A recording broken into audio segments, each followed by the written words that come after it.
New Delhi ने इस हफ्ते एक बहुत ही अनयूजुअल गेस्ट को रिसीव किया है। जी हाँ, हम बात कर रहे हैं अफ़गानिस्तान के तालिबान गवर्नमेंट के फॉरेन मिनिस्टर आमिर खान मुताकी के बारे में। नमस्कार, मैं हूँ अनीश कुमार सिंह और आप सभी देख रहे हैं इंडिया न्यूज़ लाइव। अगर आप सभी इस चैनल पर नए हैं तो जुड़े इस चैनल के साथ, जहां हम इंडिया से जुड़े महत्वपूर्ण मुद्दे को समझते हैं एक एनालिटिकल तरीके से। मुत्ताकी के इस विज़िट ने फॉरेन पॉलिसी और डिप्लोमेसी की दुनिया में एक हलचल मचा दिया है, एक अनरेस्ट क्रिएट कर दिया है, खासकर पाकिस्तान के लिए और दुनिया के लिए भी, कि आखिर क्यों, कैसे इंडिया एक इस्लामिक फंडामेंटलिस्ट ऑर्गेनाइजेशन के साथ जो प्रो डेमोक्रेटिक नहीं है के साथ अपने रिलेशंस के एक नए चैप्टर की ओर हाथ बढ़ा रहा है। पहले एक नज़र डालते हैं आमिर खान मुत्ताकी के बायोग्राफी पर, जिससे आप सभी को क्लियर हो जाएगा कि क्यों मुत्ताकी के इस विज़िट ने इतना हाइप क्रिएट किया हुआ है।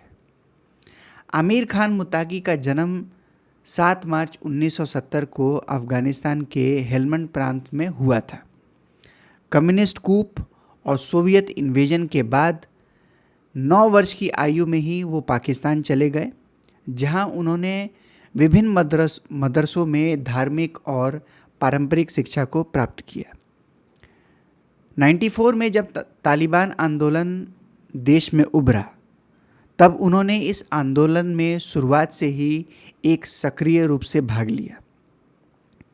आमिर खान मुत्ताकी अफ़गानिस्तान के समकालीन राजनीतिक परिदृश्य में एक प्रमुख अफ़गान राजनेता माने जाते हैं और इस्लामिक एमिरेट ऑफ अफ़गानिस्तान के नेतृत्व के सदस्य भी हैं। अक्टूबर 1996 में जब तालिबान ने काबुल पर कब्जा कर लिया, तब आमिर खान मुत्ताकी को सूचना और संस्कृति मंत्रालय का कार्यवाहक मंत्री तथा इस्लामिक एमिरेट के आधिकारिक प्रवक्ता के तौर पर नियुक्त किया गया था। और तभी से ये फेमस हैं तालिबान के अनडेमोक्रेटिक और नॉन इगैलिटेरियन रूल्स को प्रचार और लागू करवाने के लिए, जैसे महिलाओं के राइट्स को रेस्ट्रिक्ट करना, सिविल और पॉलिटिकल राइट्स को कर्टेल करना, एटसेट्रा। इंडिया के opposition political parties, think tanks, analyst ने प्रेजेंट गवर्नमेंट के इस मूव पर अपने आईब्रोज को रेज किया है। 99 में जब इंडियन एयरलाइन IC-814 को हाईजैक किया गया और मसूद अजहर को रिलीज़ करवाया गया, तब कांधार में तालिबान की सरकार थी। हालांकि इसके कोई पुख्ता सबूत नहीं है कि मुत्ताकी इसमें डायरेक्टली इन्वॉल्व थे, पर तालिबान के रोल को इग्नोर नहीं किया जा सकता। मोस्ट इम्पॉर्टेंट है कि मुत्ताकी का नाम यूनाइटेड नेशन सिक्योरिटी काउंसिल के लिस्ट ऑफ बैंड टेररिस्ट में शामिल है। इंडिया ने काफ़ी मशक्क़त के बाद मुत्ताकी के इस विज़िट को पॉसिबल करवाया। अब क्वेश्चन उभर कर आता है कि आखिर क्यों तालिबान और इंडिया दोनों का एक साथ आने को ज़रूरत हो गया है, या क्या वो मजबूरी हैं जिन्हें एक दूसरे के साथ में लेके आ रही हैं। तालिबान इस मूव से चाहता है कि उसे एक डिफेक्टो गवर्नमेंट की तरह रिकॉग्नाइज किया जाए।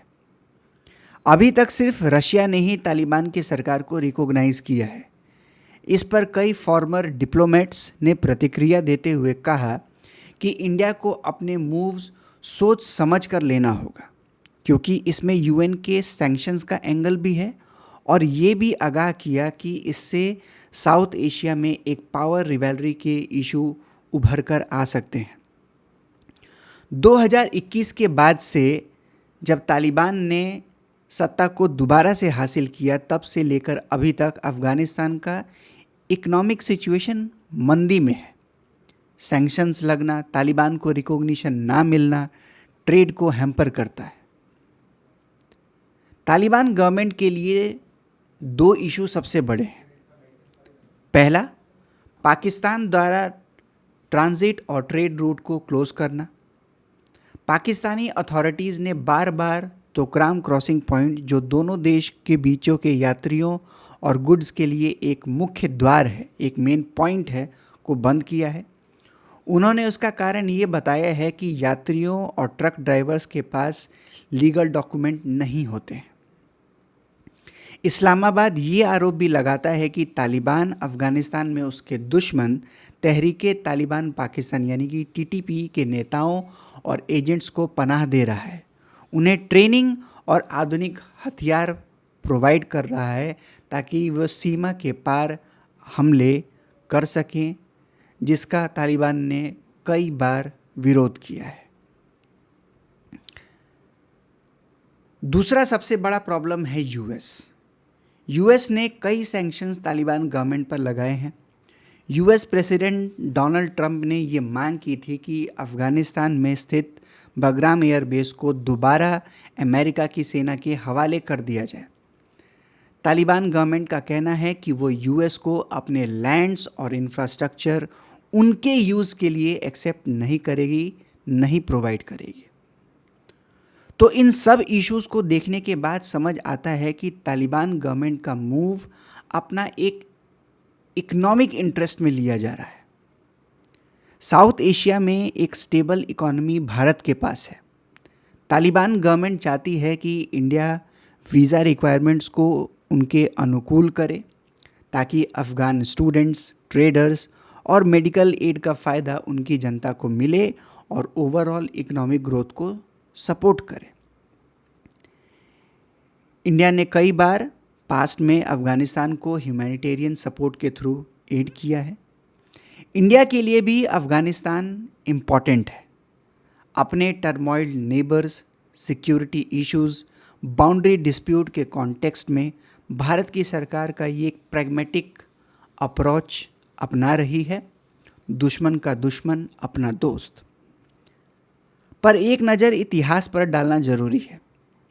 तालिबान शासन का पहला टेन्योर 96 से लेकर 2001 तक इंडियन गवर्नमेंट ने तालिबान के सरकार को रिकॉग्नाइज नहीं किया था, अपने मिशंस ओपन नहीं रखे थे।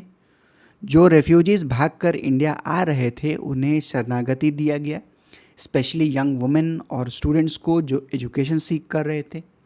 अपने ह्यूमैनिटेरियन एड को कंटिन्यू रखा और फंड और सपोर्ट किया अहमद शाह मसूद के नॉर्दर्न अलायंस को, जो फाइट कर रहा था अगेंस्ट तालिबान।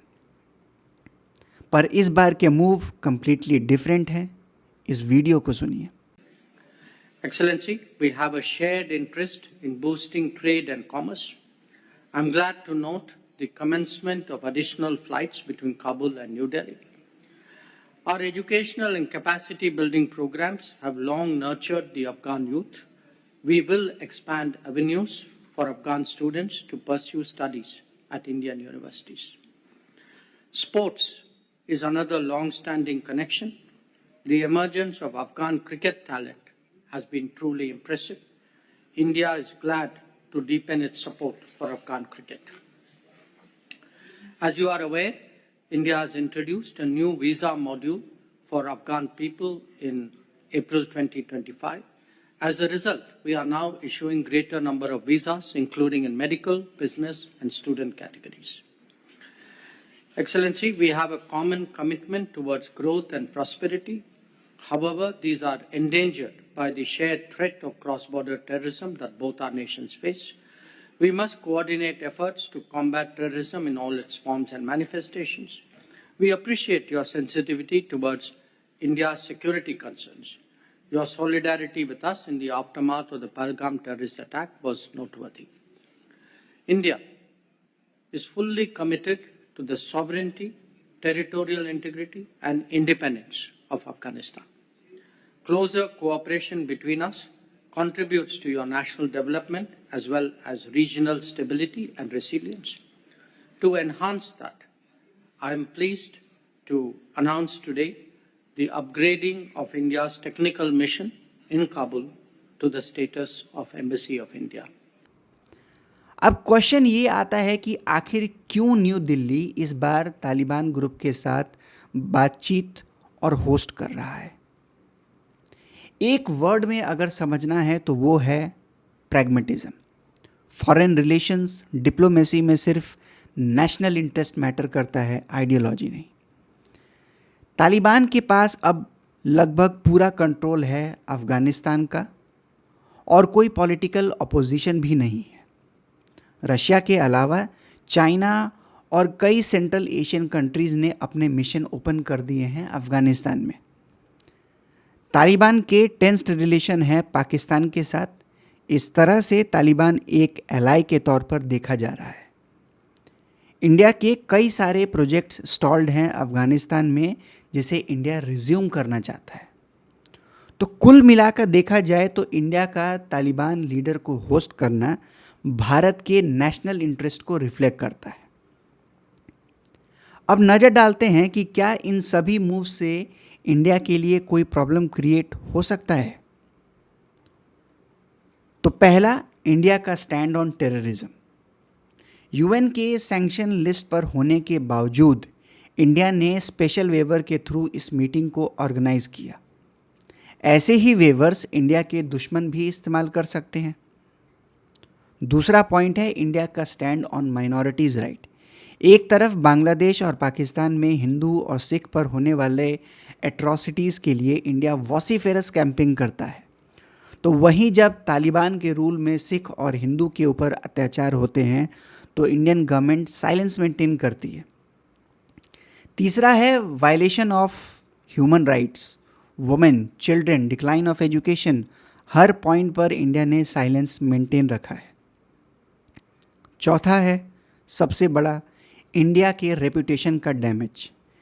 पहले यूनाइटेड नेशन टेररिस्ट के लिए लिस्ट के लिए स्पेशल वेवर लेना, फिर इजराइल के मिनिस्टर बेजारेल स्मोत्रिच को इनवाइट करना, जिनके खिलाफ आईसीसी का वारंट जारी है गाजा के टर्मोइल के लिए।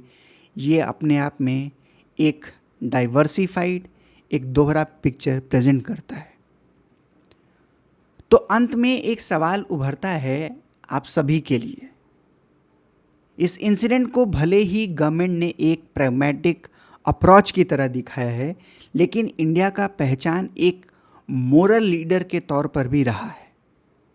तो क्या इस मूव्स को इंडिया के डिक्लाइन ऑफ मोरल पावर के तौर पर भी देखा जाना चाहिए, या सिर्फ एक प्रैग्मेटिक स्टेप की तरह?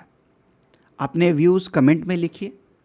अगर आप सभी को ये एनालिसिस पसंद आया हो तो वीडियो को लाइक और शेयर कीजिए और चैनल को सब्सक्राइब करें। मिलते हैं अगले वीडियो में, तब तक के लिए जय हिंद, जय भारत।